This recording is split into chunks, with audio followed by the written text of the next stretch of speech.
Delaware Tech, Chemistry 100, Chemistry 110, Unit 4 continued, drawing Lewis structures. So we talked briefly about Lewis structures last time, and I gave you some examples, but let's talk about the rules to drawing Lewis structures. So I came up with some rules that I think will make it fairly easy to draw even some of the more complex Lewis structures. So first you have to count up all the valence electrons. You need to know how many electrons are in the whole structure that you're going to draw. You don't draw the core electrons, just the outer electrons, the ones involved in bonds and lone pairs and individual electrons. So you add them up. So if you have a structure AX3, this is the molecule with one atom of A and 3 molecules of X, well then you add up the valence electrons of A and 3 times the valence electrons of X, and whatever you get, that's your total. Now, if your structure is an ion and it has a negative charge, which are extra electrons, or a positive charge, which are missing electrons, well then you have to add or subtract those electrons from your total before you even start. The second step is to build a skeleton structure, and the way you do this is you have to know what the central atom is of this particular structure. And the general rule is the central atom will be the atom that has the lowest electronegativity, but we haven't talked about electronegativity yet that much. We've only defined it, but there are charts with electronegativity. Basically, the low electronegativity atoms, in other words, the most electropositive atoms, are the ones towards the bottom left-hand corner of the periodic table, and the most electronegative are the upper right-hand corner ones. So, but you'll be generally told what the central atom is, or you'll be able to figure it out pretty easily. It's usually the one that's different from the others. So in this case, it would be A. That would be our central atom, and X's are our outer atoms. And we draw a skeleton structure that connects them to the central atom. And for now, we'll just put single bonds between them. And it doesn't matter the shape, as long as you connect each of the X's to the central atom A, you're good as a starting point. The next step is to make the outer atoms happy first. What does that mean? That means you satisfy the octet rule for each of the outer atoms before you satisfy the octet rule for the inner atom, the central atom. If you have a hydrogen as an outer atom, remember that doesn't use the octet rule. That uses the quote-unquote duet rule, so you only need a bond to the hydrogen, and that's 2 electrons right there, so you're done with the hydrogens. So after you've made the outer electrons, the outer atoms happy and you're keeping track of how many electrons you use of your total that you counted up in number 1, now you try to make the central atom happy with it enough electrons to satisfy it. And you have 2 basic ways to do that. You can either add any remaining electrons you have to the central atom, but what if you don't have any extra electrons? Well, outer atoms, like oxygen and sulfur, phosphorus, those atoms can donate electrons by sharing them. They don't give them away, they share them with the central atom. So a lot of atoms can do this, but there are certain atoms that can never do this. They can't share additional pairs of electrons to form double and single bonds. The ones that can't do this are hydrogen, because hydrogen can't form double bonds, period. And all of the halogens, fluorine, chlorine, bromine, and iodine, can't do this if they are the outer atom. If those 4 are the inner atom, yes, they can do it. But as an outer atom, they cannot do it. Other nonmetals can, like the oxygen and sulfur and nitrogen and phosphorus. Those atoms can make double bonds. But what if that doesn't work? Well, sometimes you're not going to satisfy the central atom. Sometimes you just won't have enough electrons. And this happens a lot when boron is the central atom. Not always, but a lot of times.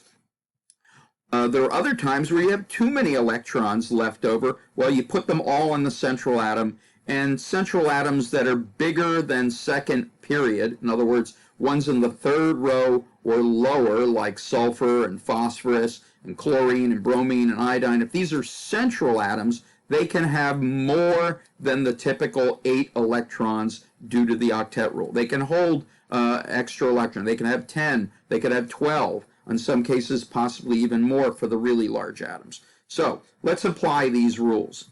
We have ammonia. Ammonia that has a formula NH3. So the first thing you have to do is count up all the valence electrons. Well, we know nitrogen has 5 valence electrons because if you count from left to right, only counting the SMPs, SMP orbital electrons, you have 2 S's and 3 P electrons. That's 5 valence electrons. You also have 3 hydrogens, and each one has 1 valence electron for a total of 3. So you add them up, and you've got 8 electrons to play with. There are no charges on ammonia, so you don't add or subtract any electrons. 8 is what we've got to work with. That's what we use in our structure. And remember, every bond we draw is worth 2 electrons. So we've made our count. That was step 1. Step 2 is to make our skeleton structure. So after we've counted our 8, we make our skeleton structure, and we connect all the nitrogens. Now notice, how many electrons have we already used up? Well, we've already used up, and let me get the ink going here. We've used up 2, 4, 6 of our 8 electrons. Well, the next step is to check the outer atoms. Are the outer atoms happy? Well, hydrogen only needs 2 electrons, and it does have 2. Each bond is 2 electrons. So each hydrogen is happy. You've already made hydrogen happy. The last step is to make the inner atom, the central atom, happy, which is nitrogen. Nitrogen right now has a total of 6 electrons around it. Remember, you always count all the electrons around that atom, even though you might have counted them before for a different atom. Well, so we know that there are 2 electrons for each of those bonds. We still have 2 left over, and we put them on the nitrogen, and now if you count the nitrogen has a total of 8 electrons around it, and therefore we can redraw the structure just showing the bonds. We don't need to show the electrons, even though I have shown here the bond and the electrons. Typically, you either show the electrons or you show the bond. You don't do both. I only did both here to illustrate that the bond is equal to 2 electrons. So you would draw the structure as shown here. If you wanted to draw it with just the electrons, you could draw it like this.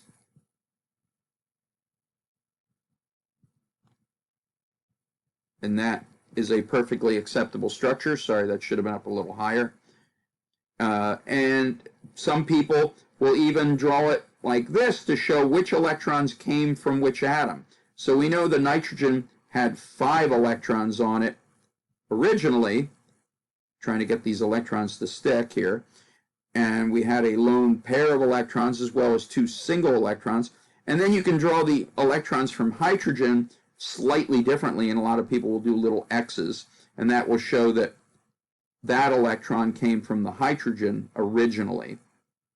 And that's another perfectly acceptable way of drawing it. You can draw it like that, you can draw it like this, you can draw it like this, though this way is the preferred way because there's less clutter from all the little dots and X's that you're drawing when you show the bonds, and it's easier to see what's actually happening. So I highly recommend that method in the end, but any of these will be acceptable. So let's look at another structure. Hydrogen cyanide. This is the famous cyanide gas that can kill people. Cyanide is very deadly poison. It behaves just like oxygen when it gets in your blood and replaces the oxygen on your hemoglobin, and it prevents your hemoglobin from binding oxygen, and therefore you end up suffocating. You can always tell when somebody has cyanide poisoning. First of all, if there's cyanide, you can smell the cyanide. It smells like almonds. And the other way is when a person has been exposed to cyanide gas, they start turning blue because they can't carry oxygen in their blood.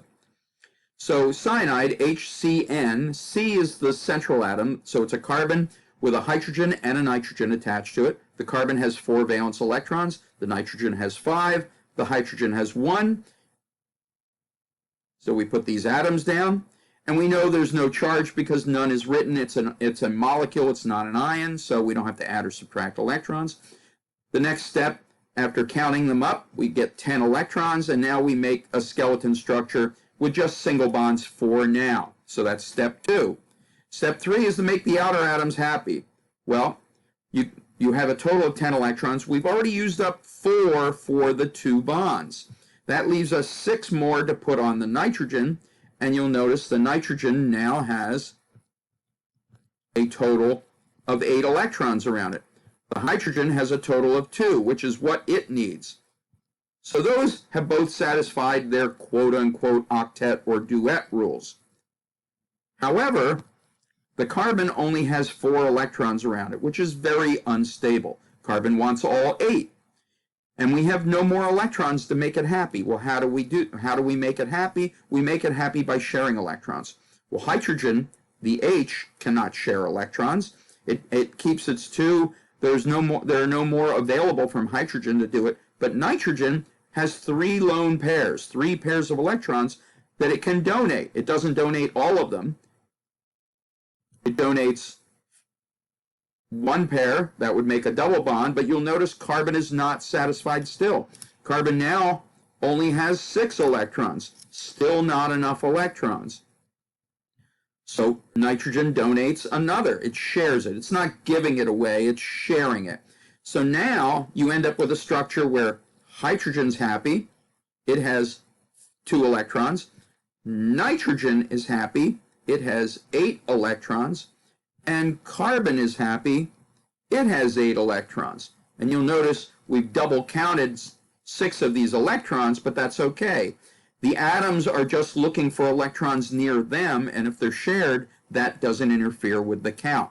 So now you've satisfied all 3 atoms' octet or duet rule, and they're all pretty happy, and we would just redraw it this way, with carbon having a single bond to a hydrogen and a triple bond to the nitrogen, with a remaining lone pair of electrons on the nitrogen. So this would be the proper Lewis structure, or you could have written it with all the dots. You could have written it as 1, 2, 3, 1, 2, 3, nitrogen. I'm sorry, they should have been paired up a little bit better than that. And 1, 2, and then this is attached to the hydrogen. I'm sorry, let me redraw that. So I'll get these a little bit cleaner here, and get that cleaner, and that's not there, and we'll put a pair of electrons between here. We'll make sure there are 3 pairs that are shared, and then the nitrogen has its own lone pair. So that is an acceptable way of drawing it, but this is the easier way of drawing it. But just remember, each bond, each of these 3 bonds is 2 electrons, so that's 6 electrons right there. So that's how you draw the Lewis structures, as either dots completely or dots and bonds together. One more example, here's nitrate ion. So now we're talking about an ion. It doesn't have a 0 charge, it actually has a -1 charge. I'm telling you that nitrogen is the central atom, so you count them up. Nitrogen has 5 valence electrons, oxygen has 6, but we have 3 oxygens for a total of 18. And then we have a negative charge, a -1 charge. Well, that means we have an one extra electron. We add all these up, we get 24 electrons that are involved in the whole structure. So we have 3 oxygens. We link them up with our skeleton structure of single bonds to start with, and you'll notice we've used up 2, 4, 6 of the 24 electrons. So now we have to find homes for the other 18. Well, remember, all these outer atoms, the oxygens, all want 8 total, and each one only has 2. So you can quickly put electrons around the oxygens to satisfy the octet rule. So we put some around each one. Now, you're just remembering that there are electrons in each of these bonds at this point, and you'll notice at this time, every oxygen has 8 electrons, and I just moved them here because I'm going to be doing something here. And each oxygen has its total of 8. So all the oxygens are happy, but you'll notice the nitrogen only has 6 at this point. And how do we fix it? Well, remember the 2 ways we have to fix it. We can either use whatever leftover electrons we have, but remember, we've used them all up. Every oxygen has 8, and that's 3 times 8, that's 24. We've used up all our electrons. There are no more to go onto the nitrogen by itself. So now our next option is to create double bonds. So one of the oxygens shares a pair of its electrons and now forms a double bond. And now you see that the nitrogen is now satisfied. with its 8. The oxygen never loses it when it shares. Atoms that share electrons don't change their number of electrons. They still get to keep those as part of their count. And this oxygen has an 8, and this oxygen has 8. So all 4 atoms have satisfied the octet rule. And I've added the charges here to show you where they are. You are not responsible for knowing where the charges are. However, you do know that the entire thing, the entire ion, has a -1 charge. So we typically put this in brackets and around the whole structure and then show a negative charge around it. Now, if you really wanted to know where the charges are, I'm showing you in the left structure, but the right structure is the way you would draw it. You wouldn't identify which atoms actually have formal charges on them. That's not necessary for now. You just say the whole thing is a -1 charge, and this is how you'd show it. So here are a list of possible structures. Some are molecules, some are ions, some are more complex than others. And go ahead and practice these. I tell you what the central atom is in every case, so you don't have to guess. Go through the rules, but I'm just going to pick one in here. I'll pick one of the odder ones. Let's see. We have number 16 right here. This is iodine with 2 selenium atoms, and it has a negative charge. So each iodine has 7 valence electrons, and we have 2 selenium atoms. Each one is just like oxygen. It's 2 below oxygen, so it's 2 times, oops, sorry about that, 2 times 6 valence electrons for a total of 12. And then we have a -1 charge, which means we add 1 electron. So 7 plus 12 is 19, plus 1 more is 20 electrons. Those are our valence electrons we have to play with. So that would be step 1. Step 2, we take our iodine, we link up our selenium atoms to it. So we've used up 4 of our 20 electrons. And now I recommend you just count them in pairs as you add them. So we have 4, that's 6, that's 8, that's 10, that's 12, that's 14, that's 16. We have 4 left. Our iodine only has 4 around it, but our seleniums are happy. So we put the remaining 4 electrons on the iodine, and now the iodine's happy. The 2 selenium atoms are happy. Everybody has their 8. We put a little bracket around it, and we put our negative charge on the outside to show that it is an ion. And that's it. I'll leave the rest of these to you to practice on your own. Most of these can be looked up on the internet, and you can check your structures against those. And we'll stop here.